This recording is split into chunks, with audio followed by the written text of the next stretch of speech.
Olá, galerinha! Mais uma vez, sejam bem-vindas e bem-vindos a mais esta aula. Eu, professor Jean Nolasco, serei o guia de vocês nessa incrível caminhada pelo conhecimento. E o tema de hoje da nossa aula é a continuidade da Idade Média. Idade Média, que nós já falamos da Alta Idade Média, e hoje nós iremos entrar especificamente na Baixa Idade Média. Baixa Idade Média, galera, que é aquele período da história da humanidade que vai mais ou menos do século 10 para 11 depois de Cristo até o século 15, dentro da Europa.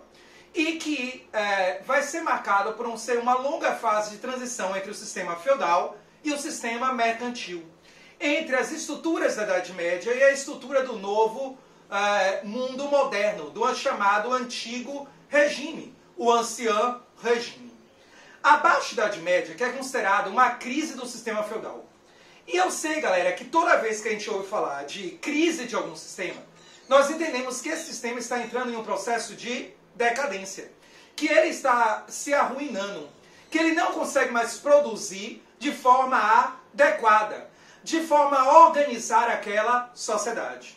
Porém, na verdade, galera, a Baixa Idade Média, ela vai ser marcada, assim, por uma crise do sistema feudal, mas não porque ele estava dando errado, mas talvez porque ele estava dando certo demais. Joel, como assim? Você vai ver um sistema feudal que vai produzir cada vez mais, o que vai levar ao aumento da produção e, consequentemente, do excedente, o que vai melhorar a qualidade de vida da população, vai aumentar a população, vai gerar mais riquezas e possibilitar a acumulação de capital e o desenvolvimento do próprio comércio. Mas o que leva a esse processo? Primeiro, o que vai levar a esse processo é o próprio desenvolvimento de tecnologias dentro da Idade Média.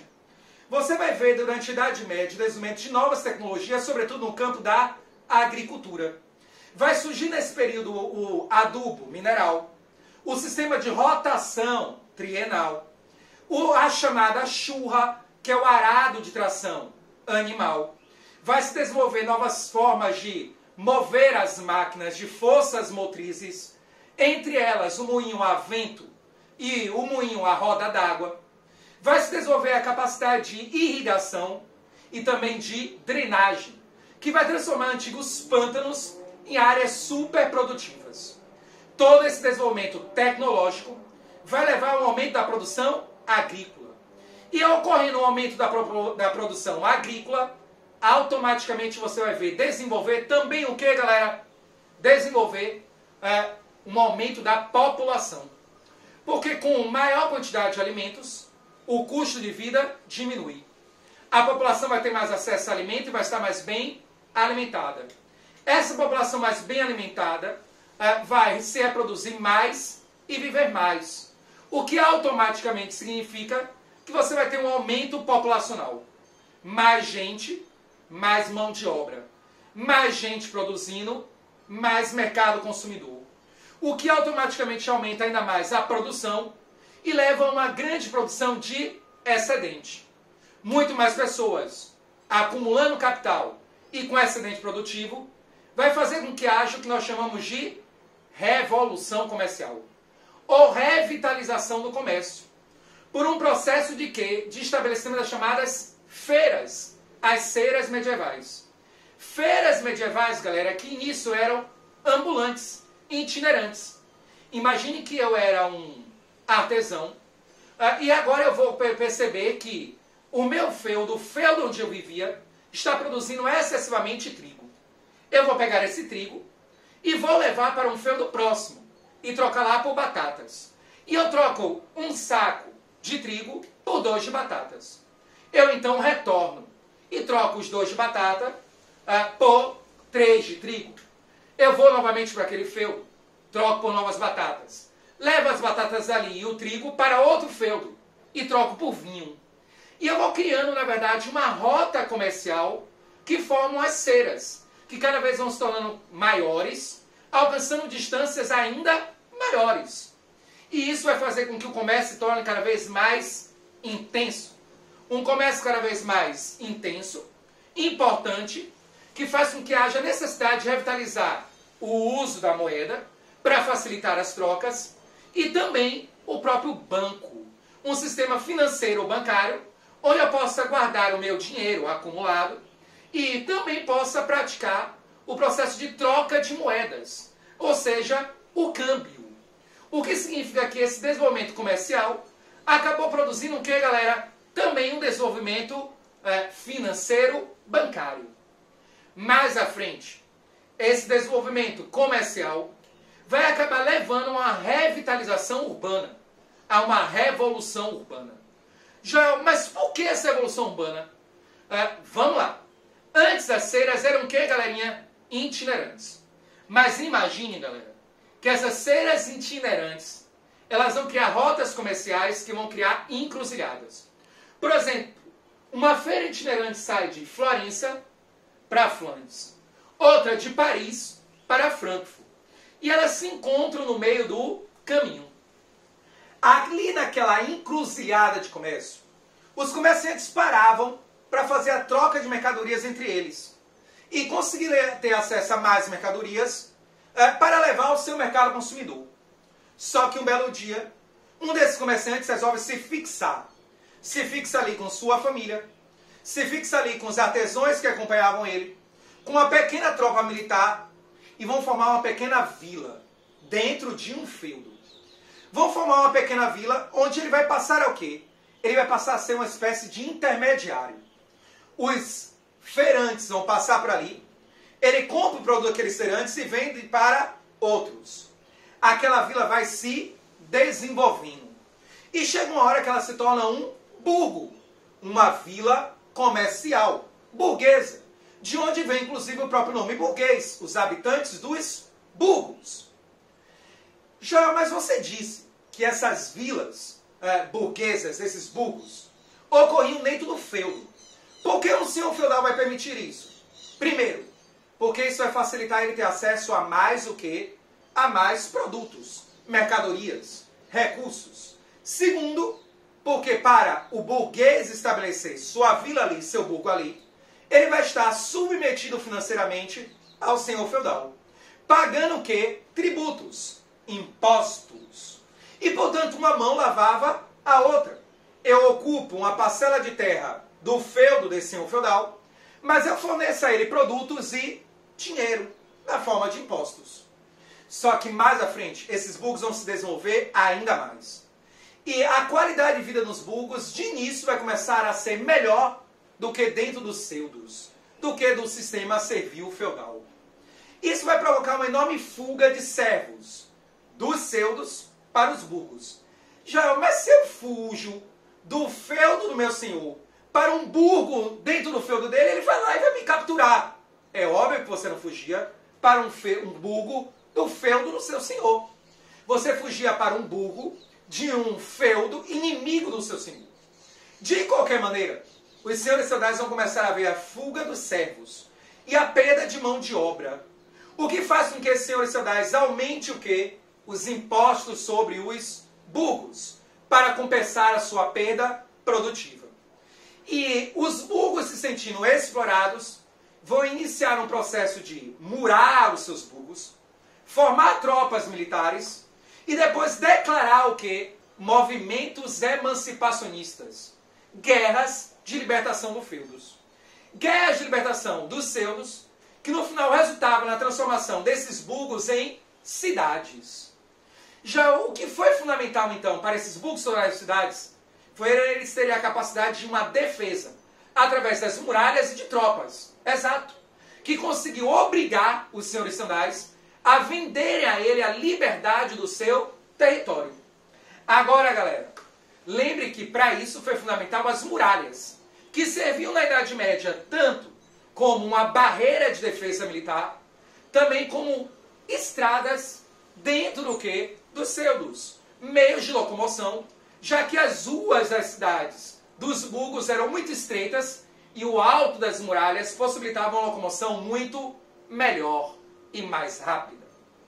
Entendido agora que esse sistema, ainda medieval, está vivendo ao mesmo tempo dentro dele o feudalismo e um desenvolvimento comercial que levou a um desenvolvimento bancário e financeiro e que finalmente levou ao surgimento das cidades, nós estamos entendendo então que está surgindo uma nova classe, a classe burguesa. Uma classe poderosa economicamente, e que vai querer cada vez mais ampliar o seu comércio e garantir os seus mercados. Para isso, eles vão criar, em sua maioria, instituições de união, as chamadas corporações de ofício, guildas e Hansas. Prestem bem atenção que esses conceitos são conceitos que volta e meia caem no vestibular. E se você entender a corporação de ofício, que é a primeira que nós iremos trabalhar, você vai entender praticamente todas as outras. Imagine que eu sou um artesão naquela época e que eu vivo na cidade de Siena, produzindo objetos de couro. E a cidade de Siena era muito conhecida pela excelente qualidade dos seus objetos de couro. Só que aí, um belo dia, chega um outro artesão de couro, não tão bom quanto a gente. Começa a produzir de menor qualidade e vender a um preço mais barato. E começa a desqualificar o nosso nome no mercado. O que a gente faz? Cria as chamadas corporações de ofícios. Nós formamos um grupo de artesãos de couro que determina agora que só vai poder produzir e vender couro ou objetos de couro dentro de Siena quem fizer parte desse grupo, dessa corporação. Essa corporação de ofício então vai dizer quem pode produzir, quanto pode produzir, como pode produzir, a qualidade do produto, o valor do produto e para quem você pode vender. Ela vai controlar todo o sistema produtivo de couro em Siena. Se alguém de fora vier para Siena e quiser produzir couro, tem que fazer um teste nela para ver se vai ter sua qualidade aprovada e vai ter que pagar impostos a ela para fazer parte daquela corporação. Senão não vai poder produzir e vender artigos de couro em Siena. Essa corporação de ofício também vai definir a qualidade dos seus artesãos, a forma de treinamento deles. E, finalmente, ela também vai vir a ser uma espécie de INSS da Idade Média. Porque quando o artesão ficava doente ou velho e não conseguia produzir, ela fornecia durante um pouco período de tempo até a sua morte os seus meios de sustento. Já, pelo que eu entendi, funciona como uma espécie de cartel, mais ou menos, que controla todo o sistema produtivo de um grupo artesanal, definindo quem, como se produz, para quem se vende, as regras da produção e garantindo também um mercado consumidor para aquele grupo. Exatamente. Se você entendeu o que são as corporações de ofício, então é muito fácil entender o que são também as guildas. Porque as guildas eram o quê, galera? Eram corporações de ofício de comerciantes. As corporações de ofício são grupos de artesãos. A guilda são um grupo de comerciantes de uma determinada cidade. Então os comerciantes da cidade de Florença se uniam e formavam uma guilda. E essa guilda dizia quem eram os comerciantes que poderiam comercializar ali, o que cada um poderia comercializar, o valor do produto, para quem vendia, e também servia como uma espécie de INSS desses comerciantes, lhe dando amparo no momento de necessidade.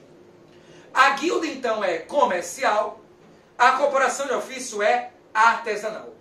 Joel, mas e a Hansa? A Hansa é quando uma guilda se torna grande demais, bombadona. E essa Hansa, ela vai assimilar dentro dela guildas, corporações de ofícios, bancos, e passa a controlar toda a produção e comércio de mais de uma cidade. Então ela unifica, por exemplo, todos os comerciantes e artesãos da região da Dinamarca, ou da Finlândia, ou da Suécia, e forma uma Hansa. Então uma Hansa é uma grande guilda que assimila a ela corporações de ofícios, guildas e bancos, controlando todo o sistema produtivo e econômico de uma macro-região. Inclusive, às vezes, constituindo até mesmo exércitos para proteger o seu mercado e seus interesses. Joel, qual foi a primeira Hansa? A Hansa Asiática, que dominava todo o comércio no Mar do Norte. É claro, galera, Que então aqui nós percebemos que no período da Baixa Idade Média, o comércio está se desenvolvendo rapidamente. Ele está se tornando cada vez mais poderoso. Grupos econômicos com blocos estão se formando. A burguesia está ascendendo economicamente. E também ganhando poder cada vez mais cultural. E já tomou uma identidade de classe. Isso significa que a crise do sistema feudal veio porque houve uma expansão da economia feudal, que levou a um crescimento demográfico, levando a uma revitalização comercial. Tudo isso provocado por um desenvolvimento tecnológico e científico. Porém, galera, os motivos da crise do sistema feudal e estabelecimento do antigo regime não se esgotam aí. Com o aumento da produção econômica, vai se ter uma enorme o quê? Devastação das florestas. Vai se desmatar as florestas para poder fazer o quê? Plantar mais alimentos e produzir mais matéria-prima para o artesanato. Esse ato de você destruir as florestas vai fazer com que haja uma modificação dos micro e macroclimas da Europa.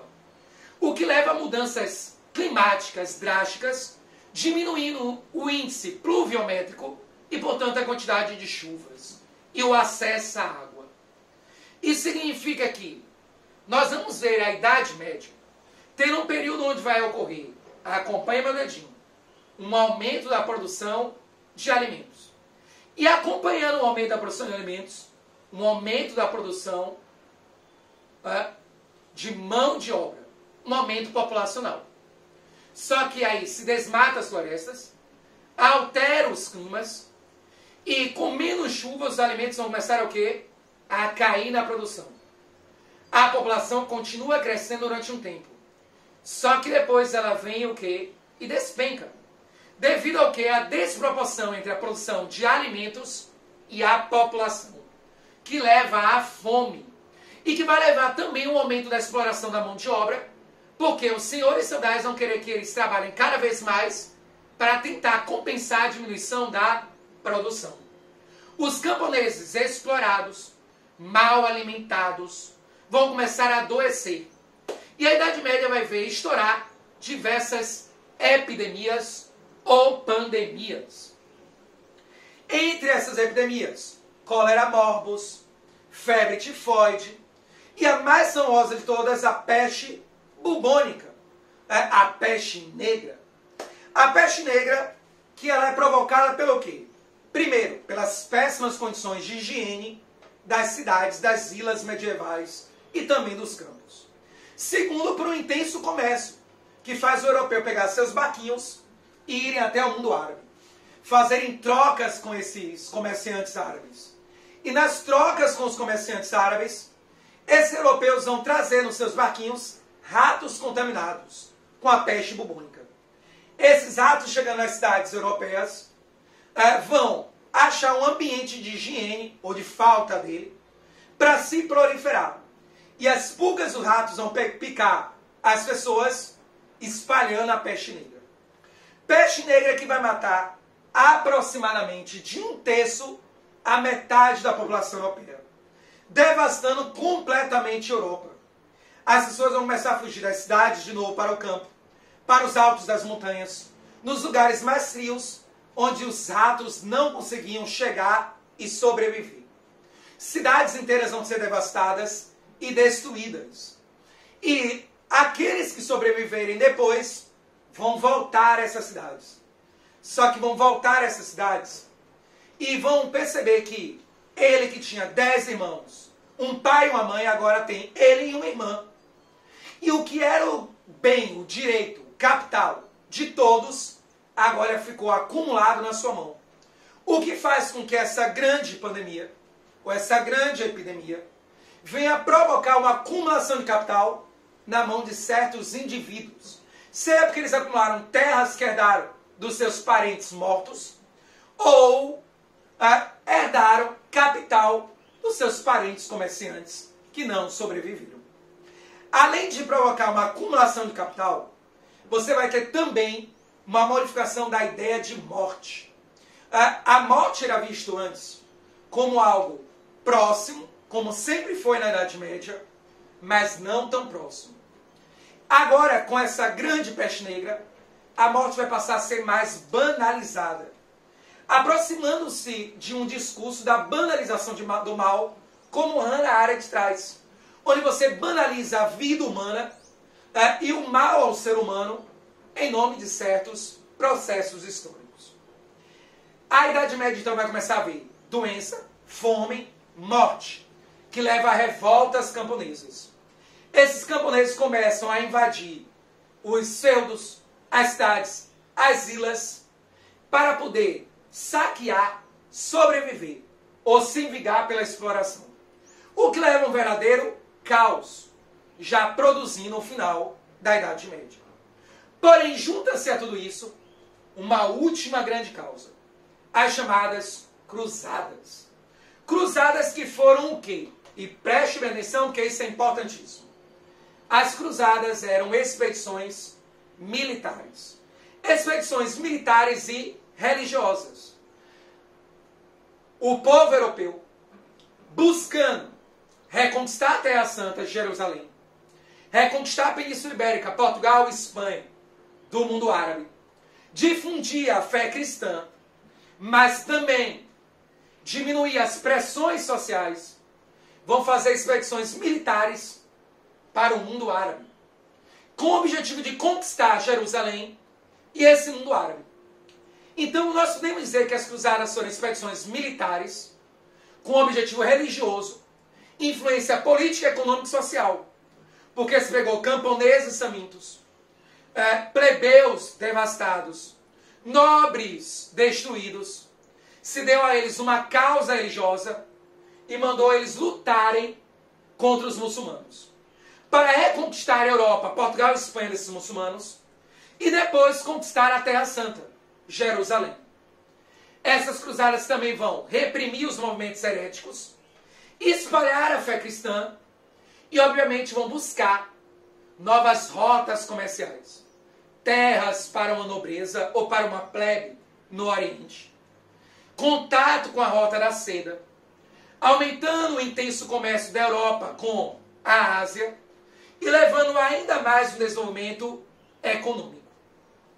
Essas cruzadas vão servir para diminuir os conflitos internos dentro da Europa, porque você vai pegar aqueles camponeses famintos e rebeldes e enviar para a campo de batalha na Ásia, e vai provocar um escoamento do excedente da população, o que automaticamente significa que essas cruzadas vão levar ao desenvolvimento econômico, diminuição dos conflitos internos, aumento do comércio intercontinental, reabertura do comércio da Europa com o Oriente para ter acesso às especiarias, e também vão fazer com que essa Europa tenha acesso à cultura e o desenvolvimento científico do mundo árabe e asiático, fazendo com que viesse a se desenvolver ainda mais ciência e tecnologia dentro da Europa. No final, essas cruzadas vão ajudar a enfraquecer a nobreza e fortalecer a burguesia, levando o próprio desenvolvimento do mercantilismo. Finalmente, galerinha, para a gente terminar a Idade Média, a gente precisa falar dela culturalmente. Ou melhor, definir como é que ela estava organizada na sua forma de pensamento. E lembre que a Idade Média é um período da história da humanidade marcado por uma enorme crença religiosa, por ser uma sociedade europeia mística e, portanto, por tudo estar sendo movido em nome de Deus. Em outras palavras, nós estamos falando de uma Idade Média teocêntrica, onde a Igreja Católica tinha todos os poderes e definiu o que era certo e errado, determinando quem governava, como governar e mantendo o controle da sociedade, organizando ela de tal forma que ela estivesse dividida entre nobre e plebeu, primeiro, segundo e terceiro estado, e exercendo poder sobre essa sociedade através do medo, o medo da punição divina. Essa Igreja Católica ainda determinava que você tinha uma ideia onde o trabalho era punição pelo pecado. E que, portanto, galera, você tinha a ideia de que aquele que era pecador, o plebeu, deveria trabalhar, enquanto o nobre, que recebia, acima de tudo, o Espírito de Deus, não precisava trabalhar produtivamente. Essa Idade Média, então, ela desestimulava, dentro do seu pensamento religioso, filosófico, o trabalho e a acumulação de capital, a acumulação de riqueza. Nós temos que entender ainda que essa Idade Média tinha uma ideia de tempo diferente da nossa. Enquanto nossa ideia de tempo é a ideia de tempo do relógio, marcada pelos minutos, segundos, horas, e pela maior produtividade e menor tempo, o tempo da Idade Média é o tempo mítico, religioso, ou o tempo natural das estações do ano, da natureza. Isso evidencia que, culturalmente, a Idade Média é completamente diferente da nossa. Nós temos uma sociedade hoje voltada à produção e acumulação de riqueza. A Idade Média era voltada à ideia do espírito e à salvação da alma. Nós temos uma sociedade hoje onde o tempo ele é rápido do relógio. A Idade Média o tempo era ou natural ou mítico religioso. Nossa sociedade tende a ser racionalista, cientificista, enquanto a Idade Média era religiosa, teocêntrica, dominada pela Igreja Católica. O que não excluía, obviamente, o desenvolvimento científico e também racional em alguns setores sociais. Aqui, galera, nós concluímos nosso conteúdo de Idade Média.